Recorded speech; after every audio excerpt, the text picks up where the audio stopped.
তোমার জন্য আমার লখাই আমার মা বলে ডাকতেছে না গো। আজ তুমি আমাকে দোষ দিচ্ছ না, আজ আমি আমার কি করেছি ওরে লখাই, জানিস রে বাপ, এই লোকটা রে বাপ, এই লোকটা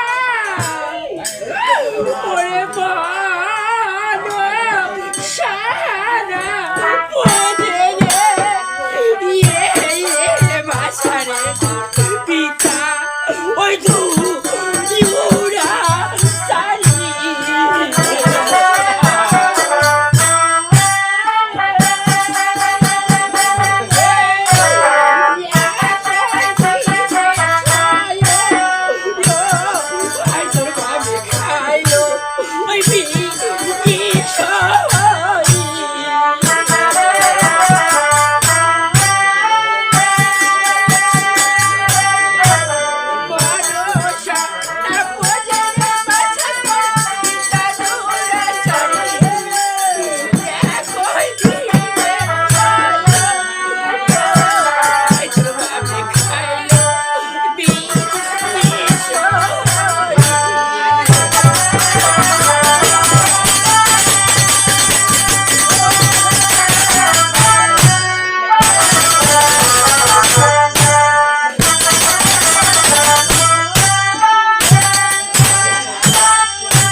আজ তুমি আজ সেসব কথা বলো না।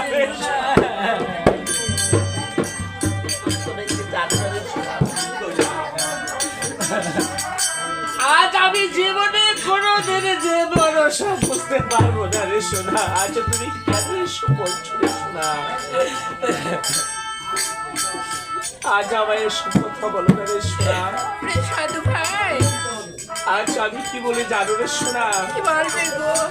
আজ আমার সন্তান যখন আমার কোল থেকে চিরবিদায় হয়ে গিয়েছে, তাহলে আমার সন্তানকে ধরে আজ আমরা কেন কাঁদবো রে সোনা? সাধু ভাই, সোনা আজ পুত্র লখাই কেঁদে তুমি কি করবে গো? আরে সোনা, তুমি জানো না রে সোনা, আজ আমার সন্তানকে নিয়ে যাব আমরা সেই গড়গড়িয়ার ঘাটে। সেখানে সাজাবো একটা ভীষণ চিতা, তাহাতে চড়াইয়াকে রতনা বলে খাই আগুনি তত্ত্ব করবো আমার ছেলেকে।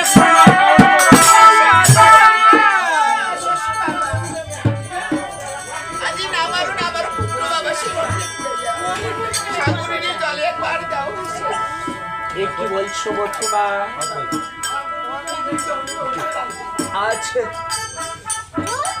আজ তুমি এসব কি বলছো রে বাবু? বলে যাবে বাবা, আজ ভেসে ভেসে যাবো বাবাই, আমি আগুন দেবে আজ দিয়ে স্বামী আরো সুন্দর কথা বলেছো রে মা। আজ তুমি আমার কাছে সুন্দর কথা বলেছো। তুমি কি জানো না রে মা? তুমি কি জানো না যে কোলে থেকে চিরবিদায় হয় সে কোনোদিন আর ফিরে আসে না রে মা? আচ্ছা তুমি কেন এই কথা বলছো রে মা? সে যদি ফিরে আসতো রে মা, তাহলে তুমি কি জানো তোমারই মতো আমার গৃহে আরো 6টি মধুমা রয়েছে রে মা গো।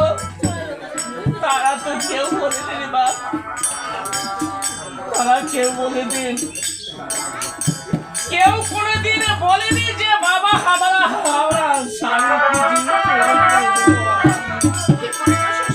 তাহলে তুমি আজ আমার সঙ্গে বলছো কেন মা? আমার কথা বাবা না করবে।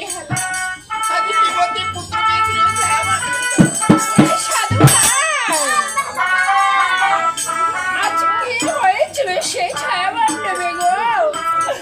আর কেন আমার কিছু বলো নেই গো? কি হয়েছিল সেই ছায়া নেবে? আর শোনা, আচ্ছা ছায়া মণ্ডপের 12টার কথা তোমায় বলতে আমি ভুলে গিয়েছিলাম রে সোনা, তুমি হয়তো জানো না। কি হয়েছিল সেই ছায়া মণ্ডপে? যেদিন তুমি আমার সন্তানকে বর সাজিয়ে তুলিয়ে দিয়েছিলে আমারই হস্তে, সেদিন আমার সন্তানকে বিবাহ দিতে নিয়ে গিয়েছিলাম আমি মায়েদের বাড়িতে। আজ তুমি জানো রে সোনা, হ্যাঁ গো, যখন আমার সন্তানকে বিয়ের পিড়িতে বসিয়েছিলাম, সেই মনুষ্যার ছাড়াতে আমার সন্তান ঢলে পড়েছিল। হায় ভগবান, তারপর গো? আছে সে সময় আজ আমি তখন আমি কোনো কুল পাইনি রে সোনা। কি করব, কি করব, কোথায় যাব? আমি আমার সন্তানকে নিয়ে হাহাকার করে কেঁদেছিলাম রে সোনা। আজ সে সময় আমার আলোকে আমার কি বলেছিল জানো রে সোনা? কি বলেছিল গো? বলেছিল বাবা, আজ কেন তুমি সন্তানকে নিয়ে কাঁদছো? হ্যাঁ, আজ কেন কাঁদছো? তুমি কোন কিছুক্ষণের জন্য অপেক্ষা করে থাকো। তারপর গো? আমি কি করব? সে সময় আমার মধুমার কথা আমি শুনেছিলাম রে সোনা। আমার মধুমা সেই সখীর সঙ্গে গিয়ে কালী দহে গিয়ে আবার পুজো করে আমার সন্তানকে জীবিত করে দিয়েছিল রে ওরে সোনা। সাধু ভাই, আজ তাই যদি হয়ে থাকি গো, আর সেই বাড়ি পুত্র যদি মোরা ফিরিয়ে পাই, এই পুত্র মধুকে সাগর জলে ভাসাবো কত তাই গো। আরে সোনা, আচ্ছা তুমিও কথা বলছো রে সোনা। হ্যাঁ গো, আজ আমি আমার সন্তানকে আমার মধুমাকে যদি ভেসে দিই সাগরের জলে, আজ আমার চাপল্লা ঘুমকার দিয়ে চিৎকার করে বলবে, আজ চন্দ্রদর হয়েছে, নিষ্ঠুর হয়েছে পাষাণ, তার মধুমাকে দিচ্ছে আজ। কত তাই গো। আরে সোনা, আচ্ছা তুমিও কথা বলছো রে সোনা। হ্যাঁ গো, আজ আমি আমার সন্তানকে আমার মধুমাকে যদি ভেসে দিই সাগরের জলে, আজ আমার চাপল্লা ঘুমকার দিয়ে চিৎকার করে বলবে, আজ চন্দ্রদর হয়েছে, নিষ্ঠুর হয়েছে পাষাণ, তার মধুমাকে দিচ্ছে আজ। আজ আমি কি বলবো তাদের কাছে, কি জবাব দেব রে সোনা? ওরে সাধু ভাই, আজ এছাড়া আমাদের কোনো উপায় নেই গো। তাই পুত্রবধ হওয়ার কি হবে? সাগর জলে ভেসে যাবে। তার মুখে শ্রুতি বাড়ি তুমি একবার শ্রবণ করো গো। আর তৎক্ষণাৎ আমি আমার লখার ছায়ার কাজের ব্যবস্থা করিব। বেশ রে সোনা, বেশ। আচ্ছা যখন তুমি বলেছো, আজ আমি তাই করে দেবো রে সোনা। বেশ গো, আচ্ছা তুমি ক্ষণিকের জন্য অপেক্ষা করে রে সোনা। আজ আমার মধুমা কি ভাবে সামনে চলে যেতে যাবে। দেবো মধুমা। আজ তুমি